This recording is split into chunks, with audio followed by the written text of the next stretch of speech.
Hello hi, welcome back. Shamsuddin Thoppil. കുറേ ദിവസങ്ങൾക്ക് ശേഷം ഇന്നാണ് എൻ്റെ ഫ്രണ്ട് എന്നെ വിളിക്കുന്നത്.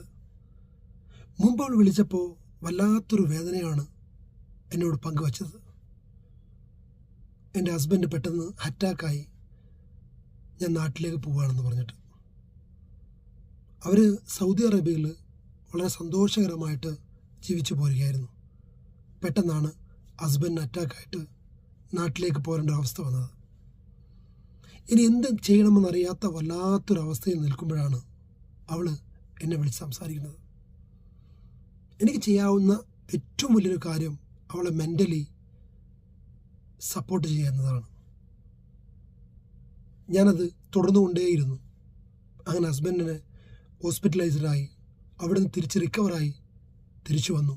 പക്ഷേ ഇനി നിലവിൽ ജോലി ചെയ്ത ആ ജോബ് എനിക്ക് ചെയ്യാൻ പറ്റാത്ത ഒരു സിറ്റുവേഷനായി. ഇനി എന്ത് ചെയ്യും? ഒരു ഭാഗത്ത് മക്കളുടെ പഠിപ്പ്, മറുഭാഗത്ത് ഹസ്ബൻഡിൻ്റെ ട്രീറ്റ്മെൻറ്റ്. അങ്ങനെ വല്ലാത്തൊരവസ്ഥയിലായിരുന്നു. വിഷമവും സങ്കടവും വരുമ്പോൾ ഞങ്ങൾ ഒരുപാട് നേരം സംസാരിക്കും.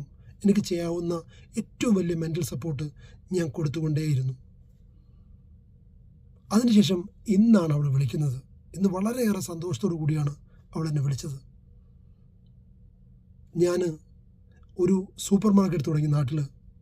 എനിക്കൊരു പ്രതീക്ഷ ഉണ്ടായിരുന്നില്ല. ഞാൻ ഇതുവരെ വീട്ടിൽ നിന്ന് പുറത്തു പോലും ഇറങ്ങാതെ ഹസ്ബൻഡിൻ്റെ തണലിൽ ജീവിച്ചു പോന്നിരുന്ന ഞാൻ ഇപ്പോൾ ഒരു സൂപ്പർ മാർക്കറ്റ് തുടങ്ങി.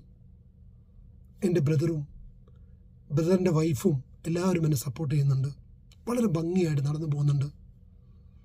ദൈവം അനുഗ്രഹിച്ചിട്ട് മക്കളുടെ പഠിപ്പ്, ഹസ്ബൻഡിൻ്റെ ട്രീറ്റ്മെൻറ്റ് എല്ലാം ഇതിലൂടെ കഴിഞ്ഞു പോകുന്നു എന്ന് എനിക്ക് വളരെയേറെ സന്തോഷമായി. ഞാൻ ഒരുപാട് നേരം അവളോട് സംസാരിച്ചു. അന്ന് ഒരു പ്രതിസന്ധി ഘട്ടത്തിൽ നമുക്ക് ചെയ്യാൻ പറ്റുന്ന ഏറ്റവും വലിയ കാര്യം മെൻ്റലി സപ്പോർട്ടായിരുന്നു. അന്ന് ആ മെൻ്റലി സപ്പോർട്ട് കിട്ടിയതുകൊണ്ടാണ് ഷംസു ഇന്ന് ദൈവം അനുഗ്രഹിച്ചിട്ട് നന്നായിട്ട് ഞാൻ ജീവിച്ചു പോകുന്നത് എന്ന്. ഇങ്ങനെയൊക്കെ കേൾക്കുമ്പോൾ നമുക്ക് എത്രമാത്രം സന്തോഷമാണ്. നമ്മുടെ ഒരു വാക്കുകൊണ്ട്, ഒരു പ്രവൃത്തി കൊണ്ട് ഒരാളെ ലൈഫിൽ രക്ഷപ്പെട്ടു പോവുക എന്ന് പറയുമ്പോൾ നമ്മുടെ വാക്കുകൾക്കും പ്രവൃത്തികൾക്കും എത്രമാത്രം പ്രസക്തിയുണ്ട് എന്ന്